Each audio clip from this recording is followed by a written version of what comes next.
Hi everybody. Wow, I look dark in this picture. The lighting is bad. Okay, never mind. I'm just gonna go with it anyway. Hi, hope everybody is good. Happy Saturday night. I just wanted to touch base about this past week's discussion boards, and then give you a quick preview about this coming week. Everybody nailed the how to reduce everyday observational errors discussion post. Lena, I love your post about being systematic. Others talked about the peer review process, about having collaborators and bigger sample sizes, reflexivity and awareness of bias, rapport building, increasing time spent in a community, transparency with rights holders. Shalom, that was a great concept to bring in, and one that I hope gets more prevalent in anthropology. And then Steve, the basketball and the basketball passing and the moonwalking bear reference, that was amazing, and I immediately sent it to my kids. So anyway, your operationalizing posts were also good. I admit to purposefully giving you conceptually multidimensional variables or concepts that were really a bit slippery to operationalize, because the harder they are to operationalize, the better your critical thinking gets. And then this week, there's one that may be actually a little worse. So you may hate me after this week. But also, ultimately, the reason that I do it is sometimes when anthropologists deal with clients, and a client could be, like somebody you currently work for, or it could be a consulting gig. Sometimes clients can be vague about what they want, or about what their assumptions are. And then this exercise of thinking, well, okay, how do you operationalize concepts? It can be really useful, both for yourself, but in even like getting clients to sort of think through something with you. So anyway, it's good for you. That's the argument I'm using. Somebody asked a question. Can I use pre-existing scales, like a scale for literacy or a scale for acculturation? Absolutely.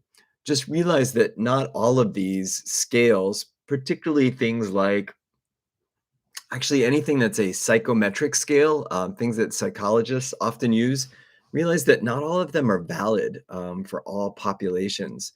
Once I was working with a demographer in West Africa, and they wanted to measure this concept called a multidimensional concept called role captivity.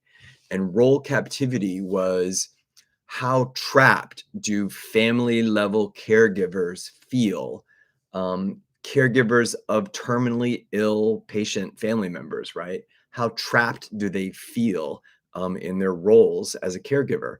And so in the States, there's a scale for that called role captivity.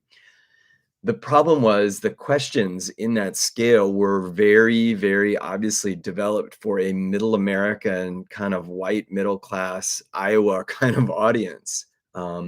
Asking questions like, you're supposed to rate on a scale of 1 to 5. How often do I have time for myself? Time for myself.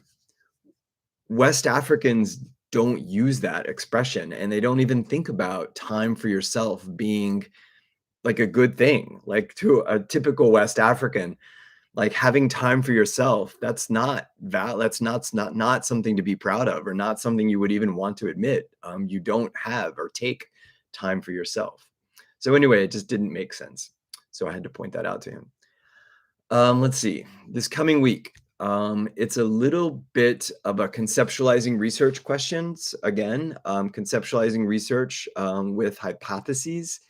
Um, the point of a hypothesis is to spell out relationships that relationships among two variables that you think you may observe. In other words, it's a way of being systematic. So you can blame Lena for this coming week's topic. Not really. It was already in there. But anyway, it has a lot to do with what Lena was talking about. Okay. Let's see, there's also quite a bit in there about ethics. I give you guys some examples of poor choices of ethics in social sciences, some stuff about IRBs and what those are all about, AAA's Code of Ethics, Incidentally, you guys should bookmark that page that I send. It's American Anthropological Association's Code of Ethics. So particularly if you don't have a university-based or medical center-based IRB. So all anthropologists with a master's degree are bound by a code of ethics, or a PhD, right? If you're a professional anthropologist, master's or PhD, you're bound by a code of ethics. So you guys may as well read it and see what you're going to be bound to. It's all stuff that you'll read and you'll be like, well, of course. But again, it's something you should know where it is and what it's all about. Okay, let's see. The assignment this week, I think it makes sense. Let me know if there are any questions at all about it. My advice in the end of week 3 assignment, keep it simple. It's really a lesson in very clearly operationalizing a tight relationship between just 2 variables at a time. Okay. That's it. Hope you guys have a great week. Feel free to email me or send me a message in the course if you have any questions. All right. Hope you guys have a great week. Bye.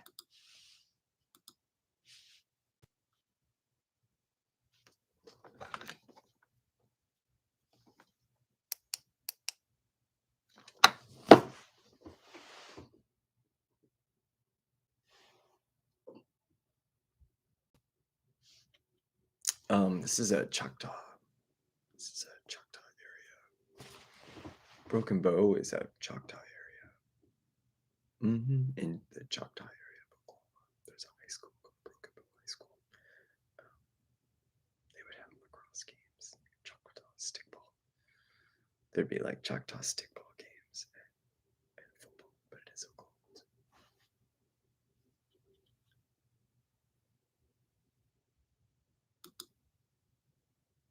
Oops, that's embarrassing.